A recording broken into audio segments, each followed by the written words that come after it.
Vote ঘোষণা হতেই রাজনীতির হটস্পট বহরমপুর। তৃণমূল বিজেপি জোট বেঁধে তাকে হারানোর চেষ্টা করছে, দাবি অধীর চৌধুরীর। বনগাঁ পৌরসভার পরিচালনায় নতুন রূপে নতুন সাজে বনগাঁ উৎসব 2026। মেলায় বিজ্ঞাপন ও স্টল বুকিং এর জন্য ফোন করুন বিশু ঘোষ 9733630326, ঋত্বিক ঘোষ 9734827383 এই নম্বরে। আপনাদের সাদর আমন্ত্রণ। লোকসভা নির্বাচনের নিঘণ্ট ঘোষণা হতেই রাজ্য রাজনীতির হটস্পট বহরমপুর কেন্দ্রে পারদ চড়তে শুরু করেছে। এই কেন্দ্রে কংগ্রেস প্রার্থী হিসাবে অধীর চৌধুরীর নাম আনুষ্ঠানিক ঘোষণার পরই শুরু হয়েছে রাজনৈতিক তরজা।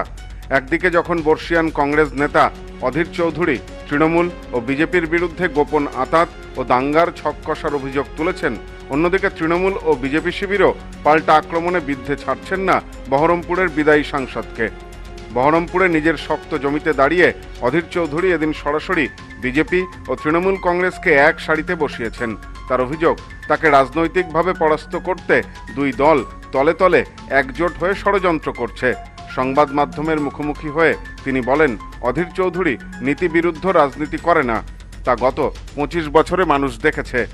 কিন্তু এখন আমায় হারাতে মরিয়া হয়ে বিজেপি ও তৃণমূল আগের মতো দাঙ্গা বাঁধানোর অপচেষ্টা করছে। মানুষের উন্নয়ন নয়, বিভাজনের রাজনীতি এদের মূল অস্ত্র। অধীরের দাবি, বহরমপুরের মানুষ তার সততা ও লড়াইয়ের সাথে পরিচিত, তাই কোনো অশুভ আঁতাত এখানে সফল হবে না। এর আগে আমাকে ভোটে হারানোর জন্য এই বহরমপুর লোকসভাতে আপনারা দেখেছেন দুই দল মিলে দাঙ্গা তৈরি করে, দাঙ্গার বাতাবরণ তৈরি করে একে অপরের পরিপূরক হিসেবে কাজ করেছিল। লক্ষ্য অধীর চৌধুরীকে হারানো, এবারেও তাই, লক্ষ্য অধীর চৌধুরীকে হারানো, উভয় দলেরই লক্ষ্য তাই। কারণ অধীর চৌধুরী যেন হারে। লক্ষ্য করে দেখবেন, তৃণমূল এখানে কিন্তু বিজেপির বিরুদ্ধে কিছু বলে না, আবার বিজেপি কিন্তু তৃণমূলের বিরুদ্ধে কিছু বলে না। মজার ব্যাপারে সেখানটাই সকলের লক্ষ্য অধীর চৌধুরী, তাই এখানটাই তো সমঝোতা তাদের হবেই। আর আমি কি করি না করি, আমি কি করব না করব, আমার 25 বছরের 5 বারের এমপি হিসাবে তার প্রমাণ মানুষের কাছে একবার নয় 1000 বার দিয়েছি। অধীর চৌধুরীর অভিযোগকে নস্যাৎ করে কড়া প্রতিক্রিয়া দিয়েছেন বহরমপুর বিধানসভার তৃণমূল প্রার্থী নাড়ুগোপাল মুখোপাধ্যায়। তার মতে, আবেগ দিয়ে আর বহরমপুরের ভোট বৈতরণী পার হওয়া সম্ভব নয়। তিনি স্পষ্ট জানান, মানুষ উন্নয়নের নিরিখে ভোট দেবেন। বহরমপুর পুরসভা এলাকায় রাজ্য সরকারের একাধিক জনমুখী প্রকল্প ও নাগরিক পরিষেবা পৌঁছানোর কাজ নিরন্তর হয়ে চলেছে। বহরমপুরের মানুষ আর নিছক আবেগে ভাসবেন না। মুখ্যমন্ত্রী মমতা বন্দ্যোপাধ্যায়ের উন্নয়নমূলক কাজই তৃণমূলের জয়ের ভিত গড়ে দেবে। অধীর চৌধুরীর ব্যক্তিগত জনপ্রিয়তাকে গিমিক বলে আখ্যা দিয়ে নাড়ুগোপাল বাবু দাবি করেন, এবার আর সেই পুরনো কৌশল কাজে আসবে না। ও তো যোগাযোগই করেনি।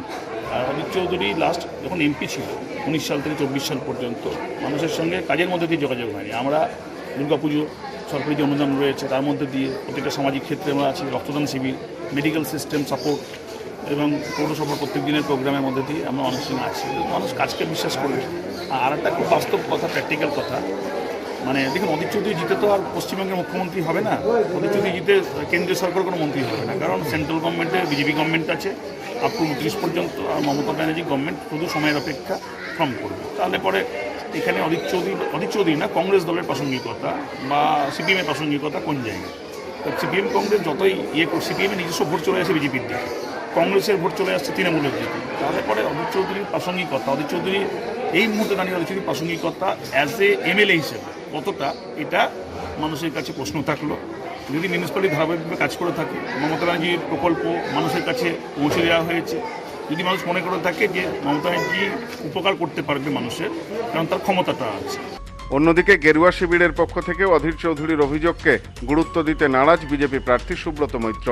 সমস্ত অভিযোগ ফুৎকারে উড়িয়ে দিয়ে তিনি সংক্ষিপ্ত অথচ কড়া ভাষায় জানান, কে ষড়যন্ত্র করছে আর কার পায়ের তলায় মাটি নেই তা নির্বাচনের ফলাফলই প্রমাণ করে দেবে।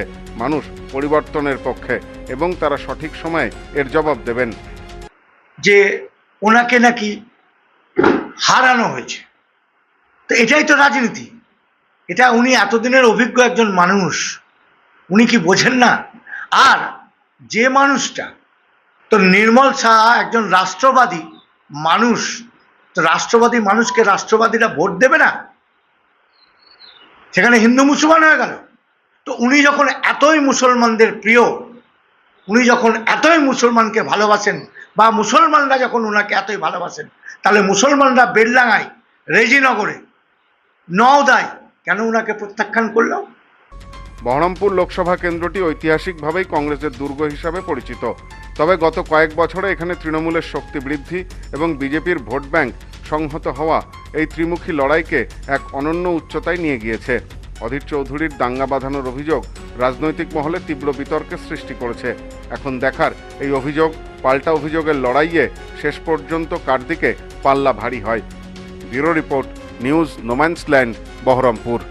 India's top selling electric scooty Prakriti. এখানে ইলেকট্রিক স্কুটির ভ্যারাইটিস, উন্নত প্রযুক্তির মডেল সহ ছোট বাচ্চাদের ইলেকট্রিক জিপ, বাইকের বিপুল সম্ভার। এছাড়াও আমাদের এখানে ইলেকট্রিক সাইকেলও পাওয়া যায়।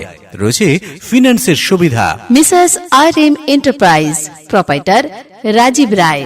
ঠিকানা মতিগঞ্জ, বনগাঁ, স্টেট ব্যাংকের বিপরীতে, ফায়ার ব্রিগেড রোড। ফোন 7908183121।